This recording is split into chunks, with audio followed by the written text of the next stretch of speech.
देख रहे हैं दिल्ली चुनाव की ये खास महा कवरेज। आज पूरे दिन दिल्ली के चुनाव की पल पल की अपडेट आप तक पहुंचाएंगे और दिल्ली के लोगों का रुख क्या है, दिल्ली के लोगों का रुझान क्या है और दिल्ली के लोग इस बार किसे चाहते हैं, ये तमाम जानकारियां आप तक पहुंचाएंगे। पल पल से हमारे ग्राउंड से हमारे रिपोर्टर्स हमारे से जुड़ेंगे और उनसे भी वहां पर किस तरह का उत्साह वोटर्स में नजर आ रहा है वो जानेंगे। फिलहाल दिल्ली की 70 सीटों पर आज मतदान होने जा रहा है। दिल्ली में सुबह 7 बजे से ये मतदान शुरू होगा, यानी अब सिर्फ और सिर्फ 5 या 3 मिनट बचे हुए हैं और 3 मिनट के बाद ये मतदान की प्रक्रिया शुरू होनी है। 1 करोड़ 56 लाख जो वोटर्स हैं वो वहां के उम्मीदवारों का भाग्य तय करेंगे। 699 उम्मीदवार दिल्ली के विधानसभा चुनाव के मैदान पर उतरे हुए हैं। 70 सीटें कुल मिलाकर हैं और 70 में से 36 सीटें बहुमत के लिए हैं, जिसका ये 36 सीटों का आंकड़ा, ये जादुई आंकड़ा जिसकी झोली में जाएगा वही दिल्ली में सरकार बनाएगा। ये आज दिन तय करेगा कि आज का दिन लोगों का जो रुख है, लोगों का जो मोड़ है वो किस तरफ नजर आ सकता है। परिस्थितियां हर 5 साल के बाद बदलती हैं। हालांकि पिछले 10 साल से अरविंद केजरीवाल और आम आदमी पार्टी की सरकार दिल्ली में चल रही है और उस बीच 10 साल के बाद एंटी इनकम्बेंसी का जो सामना है वो भी अरविंद केजरीवाल या फिर आम आदमी पार्टी को करना पड़ रहा है, जिस वजह से यहां पर जो समीकरण है, जो जानकार हैं वो भी बता रहे हैं कि समीकरण बदलेंगे, लेकिन कितने बदलेंगे, ग्राफ कितना ऊपर नीचे होगा और ये देखना बेहद दिलचस्प है। क्योंकि पिछली बार आम आदमी पार्टी ने 70 में से 62 सीटों पर कब्जा किया था, 54% वोट हासिल किए थे और सबसे बड़ी पार्टी बनी थी और पूर्ण बहुमत के साथ ये सरकार बनाई थी। लेकिन भारतीय जनता पार्टी के खाते में मात्र 8 सीटें गई थी और जिसमें 34 से 35% के आसपास वोट शेयर वहां पर हासिल किया था और कांग्रेस मात्र 4% वोट शेयर हासिल कर पाई थी। लेकिन कोई भी सीट कांग्रेस के खाते में 2020 के चुनाव में नहीं गई थी, जिस वजह से कांग्रेस फिलहाल बैकफुट पर नजर आ रही है। और चूंकि कांग्रेस बाकी राज्यों में भी लगातार हार रही है, चाहे वो हरियाणा हो, हरियाणा में कांग्रेस के लिए एक बहुत बड़ा सेटबैक नजर आया। महाराष्ट्र में कांग्रेस के लिए एक बहुत बड़ा सेटबैक नजर आया, जहां पर 90 के आसपास सीटों पर कांग्रेस ने चुनाव लड़े थे, लेकिन मात्र 16 सीटें ही महाराष्ट्र के चुनाव में कांग्रेस जीत पाई थी। जम्मू कश्मीर में 32 सीटों पर कांग्रेस ने चुनाव लड़ा था, लेकिन सिर्फ और सिर्फ 6 सीटें कांग्रेस के नाम गई। झारखंड में 30 के आसपास सीटों पर कांग्रेस ने चुनाव लड़ा था, लेकिन उसमें सिर्फ 14 सीटें कांग्रेस के नाम गई। हालांकि कांग्रेस ने झारखंड में वहां पर जेएमएम के साथ मिलकर सरकार बनाई थी, लेकिन कांग्रेस का जो निजी ग्राफ है वो उस स्तर पर नहीं देखने को मिल रहा है।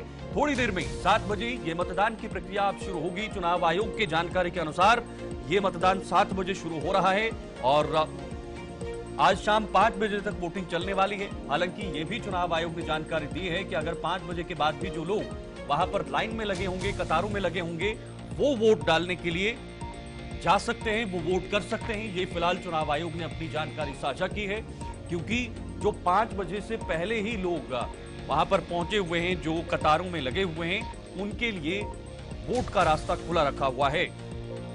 इतना ही नहीं, आज उपचुनाव भी होना है। मिल्कीपुर में उपचुनाव होना है, तमिलनाडु की एक सीट पर उपचुनाव होना है। ये विधानसभा का उपचुनाव है, उस पर भी नजर रहेगी, खास तौर पर मिल्कीपुर चुनाव, जहां पर आज समाजवादी पार्टी के लिए प्रतिष्ठा का दांव लगा हुआ है। दिल्ली विधानसभा चुनाव 2025, कुल सीटें 70 हैं, बहुमत के लिए 36 का ये जादुई आंकड़ा है। मतदान 5 फरवरी यानी आज का दिन और मतगणना 8 फरवरी, 3 दिन के बाद ये नतीजे निकल कर आएंगे और उसमें तस्वीर जो है वो साफ हो जाएगी कि आखिर दिल्ली में इस बार कौन विजेता होगा। दिल्ली विधानसभा चुनाव में 2025 एक नजर कुल वोटर्स पर 1.55 करोड़ और इसमें दिव्यांग वोटर 79.436 करोड़, युवा 25.89 करोड़ लाख जो है इसमें शामिल है, जो 20 से 29 वर्ष की आयु के बीच में है। फर्स्ट टाइम वोटर्स 2.08 लाख इसमें शामिल हैं, 85 वर्ष से अधिक 1.09 लाख और कुल प्रत्याशी 699 मैदान में उतरे हुए हैं, जो अपने अपने किस्मत आज कैद करेंगे।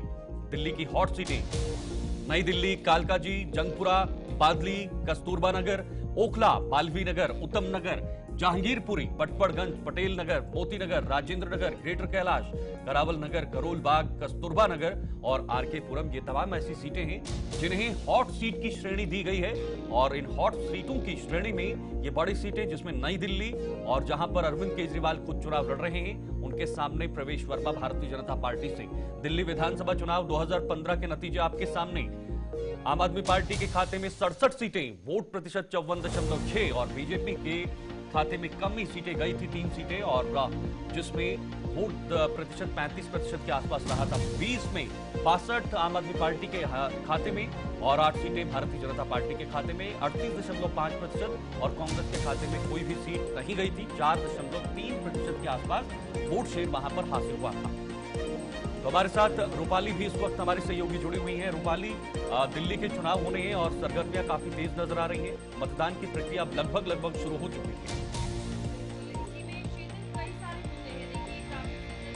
बताते हैं कि असली में दिल्ली की आज जिस चीज की सियासत लंबे समय से छिड़ी हुई थी विधानसभा चुनावों को लेकर, वो मुद्दे क्या है। फ्री की रेवड़ी एक सामने मुद्दा आया है, जिसके बाद प्रदूषण की मार, कूड़े के पहाड़, मोहल्ला क्लिनिक उनकी सफाई को लेकर, या जहरीली यमुना हो, खराब सड़कें हो, शराब घोटाला हो, महिला सुरक्षा हो, और इन्हीं सभी मुद्दों को लेकर अगर बात की जाए तो हमने पिछले समय में देखा कि किस तरीके से बयानबाजी जो है एक दूसरे पर की जा रही थी, इल्जाम जो है एक दूसरे पर लगाए जा रहे थे, लेकिन मुद्दे जो है वो जमीनी स्तर पर किस तरीके से सामने आ रहे हैं वो आप देखिए। और यहाँ पर बहुत बड़ी बात है कि जनता के बीच जाना और जनता को लुभाना ही दिल्ली की सियासत जो है, दिल्ली की कुर्सी जो है किसके हाथ में होगी उसे डिसाइड करेगा। फिलहाल 7 बजे से मतदान जो है वो शुरू हो गया है और यहाँ पर अगर बात की जाए तो शाम 6 बजे तक चलेगा। और यहाँ पर आम आदमी पार्टी की अगर बात की जाए तो उनके घोषणा पत्र में क्या कुछ था। आज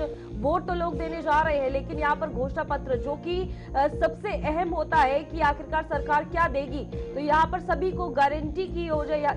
यहाँ पर पहली बात की जाए, महिलाओं को 2100 रुपए, जिसके बाद फर्जी पानी के बिल माफ करने की गारंटी दी गई। बाहर के आए हुए लोगों को जो वहां पर किराए पर रह रहे हैं उन्हें भी जो है फ्री बिजली दी जाएगी। बुजुर्गों को संजीवनी योजना की गारंटी दी जाएगी, जिसके बाद ऐसा देखने को मिला कि काफी घमासान भी था। पुजारी ग्रंथियों को हर महीने 18,000 रुपए, ये सब अपने मैनिफेस्टो में आम आदमी पार्टी ने इन चुनावों में जारी किया है। अब सवाल ये है कि कुछ ऐसे पॉइंट्स थे जो आम आदमी पार्टी ने पिछले मैनिफेस्टो में भी जारी किए थे, लेकिन अभी तक पूरे नहीं हुए। गरीबों को नए राशन कार्ड की सुविधा जो है आम आदमी पार्टी इस चुनावों के बाद अगर दिल्ली की कुर्सी उनके हाथ में आती है तो देगी। छात्रों को मेट्रो में 50% की छूट जो है वो भी मिलेगी और ऑटो टैक्सी वालों की बेटियों की शादी में मदद जो है वो धनराशि जो है दी जाएगी और मदद की जाएगी।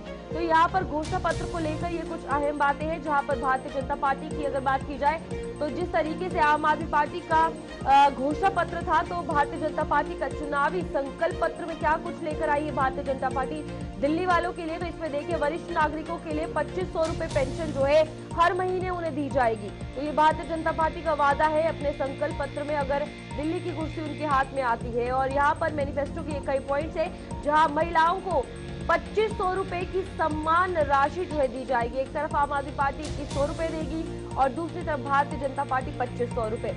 तो यहाँ पर 500 रुपए में एलपीजी सिलेंडर देने की घोषणा की है दिल्ली वालों को। ये एक बहुत बड़ी बात है, क्योंकि जो भी चुनावी रणनीति बनाई जाती है सबसे पहले लोगों के घरों से शुरू किया जाता है कि आखिरकार जनता चाहती क्या है। सड़क, बिजली, पानी, ये मुद्दे जो है जनता के हमेशा रहे हैं। इसी में हर गर्भवती महिला को 21,000 रुपए दिए जाएंगे। तो ये भी एक संकल्प है जो अपने मैनिफेस्टो में भारतीय जनता पार्टी ने डाला है। जरूरतमंद छात्रों को केजी से पीजी तक की मुफ्त शिक्षा दी जाएगी। और घोषणा पत्र और संकल्प पत्र की अगर बात की जाए तो ये आज डिसाइड करेगा कि आखिरकार जनता कहाँ जाएगी। घरेलू कामगारों के लिए 10 लाख का जीवन बीमा जो है वो भी दिया जाएगा। अनधिकृत कॉलोनियों में रहने वाले लोगों को संपत्तियों का मालिकाना हक दिया जाएगा। ये भी बीजेपी के मैनिफेस्टो में रखा गया है और इस संकल्प पत्र में किसका दम है वो दम आज देखा जाएगा। लोग किसके संकल्प पत्र से खुश हैं, और क्योंकि संकल्प पत्र मायने रखता है 50,000 सरकारी पदों को भरना, स्वरोजगार के 20 लाख अवसर प्रदान करना, ये तमाम चीजें हैं भारतीय जनता पार्टी के इस अपने मैनिफेस्टो में। और ये बहुत सारे पॉइंट्स इसमें जोड़े गए हैं, कोई भी पार्टी हो, लेकिन ये आम लोगों तक कितना पहुंच रहा है ये बड़ी बात। कांग्रेस का चुनावी घोषणा पत्र क्या है? प्यारी दीदी योजना के तहत महिला को 2500 रुपए, जीवन रक्षा योजना के तहत 25 लाख का मुफ्त इलाज, और कॉपी पेस्ट है लेकिन बस अमाउंट इधर उधर है। महिलाओं को 500 रुपए में गैस सिलेंडर दिया जाएगा। दिल्ली के सभी बेरोजगारों को 8500 रुपए महीना दिया जाएगा। जो बेरोजगार हैं, जो युवा नौकरी की तलाश में हैं, दिल्ली वालों को 300 यूनिट तक मुफ्त बिजली दी जाएगी। उससे पहले अरविंद केजरीवाल 200 यूनिट मुफ्त बिजली दे रहे हैं और प्यारी दीदी योजना के तहत महिलाओं को 2500 रुपए और जीवन रक्षा योजना के तहत 25 लाख का मुफ्त इलाज। इसके बाद दिल्ली विधानसभा चुनाव 2020 के नतीजे देख लीजिए। Seat 62, 53.57% vote. Seat 8 Bharatiya Janata party के खाते में 38.51 और 0 सीट के साथ 4.26 वोट प्रतिशत कांग्रेस ने हासिल किया था 2020 में जब वहां पर चुनाव हुए थे। लेकिन मैंने आपको पहले ही कहा कि इस बार के समीकरण बदले हुए हैं। दिल्ली चुनाव हॉट सीटें, सीट नई दिल्ली जिसमें अरविंद केजरीवाल वर्सेस प्रवेश वर्मा, चेहरे आपके सामने। संदीप दीक्षित भी आपके सामने जो कांग्रेस से हैं, प्रवेश वर्मा भारतीय जनता पार्टी से हैं, आम आदमी पार्टी से खुद आम आदमी पार्टी के संयोजक मुख्य अरविंद केजरीवाल हैं और सीट नई दिल्ली इस वक्त सबसे हॉट सीट में से एक मानी जा रही है और देखी जा रही है। तो बिल्कुल जाहिर सी बात है। और इसी में एक और हॉट सीट की बात की जाए यानी कि कालका जी की, तो वहां से आम आदमी पार्टी से अतिशी जो कि इस वक्त सीएम थी वो भी लड़ रही है और उसके बाद भारतीय जनता पार्टी से रमेश बिदूड़ी का नाम सामने आया है और कांग्रेस से अलका लांबा का नाम। और ये 3 नाम कालका जी की हॉट सीट से सामने आए हैं जिन पर चुनावी जंग होगी। सीट जंगपुरा सीट की बात करें तो मनीष सिसोदिया आम आदमी पार्टी से वहां से रहेंगे और तरविंदर सिंह बीजेपी से चुनाव लड़ेंगे। फरहद सूरी कांग्रेस से नजर आ रहे हैं। इसमें से मनीष सिसोदिया एक ऐसा चेहरा है जो सबसे बड़ा चेहरा है क्योंकि मनीष सिसोदिया आम आदमी पार्टी के लेफ्ट हैंड माने जाते थे अरविंद केजरीवाल के और डिप्टी सीएम भी रहे। लेकिन उसके बाद जब रूपाली जब वहां पर शराब घोटाला, कथित शराब घोटाला निकल कर आया तो उसमें कई सारे ऐसे नेता हैं जिन्होंने जेल की हवा भी खाई। खुद अरविंद केजरीवाल जेल में रहे और उसके बाद बाहर आए थे। बिल्कुल। इसके बाद अगर बात की जाए तो पटपड़गंज से आपको बता दें कि आम आदमी पार्टी से अवध ओझा जो है वो उम्मीदवार है और यहाँ भारतीय जनता पार्टी से रविंदर सिंह नेगी का नाम सामने आया है और कांग्रेस से अनिल कुमार जो है वो लड़ रहे हैं। तो ये सभी हॉट सीटें हैं जिन पर आज चुनावी जंग जो है वो शुरू हो गई है और आज एक एक करके जनता अपना रुझान, अपना लुभान किस तरफ है वो बताएगी और इन्हें जो है वो जिताएगी। फिलहाल गांधीनगर सीट ये भी एक अपने आप में बहुत बड़ी सीट। इसमें नवीन चौधरी आम आदमी पार्टी से चेहरा है। इसमें अरविंदर सिंह लवली पर सबकी नजरें इसलिए बनी रहेंगी क्योंकि वो कांग्रेस के प्रदेश अध्यक्ष रहे हैं और कांग्रेस छोड़कर वो जब भारतीय जनता पार्टी में आया तो एक जनसैलाब कांग्रेस से भारतीय जनता पार्टी की तरफ रुख किया है, इसलिए ये हॉट सीट मानी जा रही है। गांधीनगर की कमल अरोड़ा कांग्रेस से प्रत्याशी हैं। आज इनके नाम पर भी कितने लोग मोहर लगाएंगे, कितने लोग बटन दबाएंगे, ये अपने आप में बड़ी बात है। लेकिन फिलहाल शुरुआत में आपको हम बता दें, अब वोटिंग प्रक्रिया चूंकि शुरू हो चुकी है आधिकारिक तौर पर और आपको भी हम कह रहे हैं कि आप भी बाहर आइए और अपने मत का इस्तेमाल भरपूर कीजिए।